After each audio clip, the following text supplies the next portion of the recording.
fund na 250 billion, yung GSIS na 62.5 billion, yung SSS na 62.5 billion, yung Land Bank na 62.5 billion, yung PDIC, Philippine Deposit Insurance Corporation, 117 billion, kinuha at inilipat sa Department of Finance. Pera natin yon, hindi yun pera ng gobyerno, lahat yun yung nasa bangko natin na pera, kinuha at dinagay sa Department of Finance. Bakit? Pera natin yon. So, yun ang mga pasagutin natin sa kanila. We just want the prices to go down. We want you to serve us and we want you to stop stealing from us.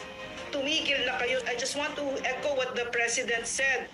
Si Inday, kaya niya yan. Kayang-kaya ni Inday kasi for one thing, she is on high ground. Ito mga ito, puro invento lang naman yan eh.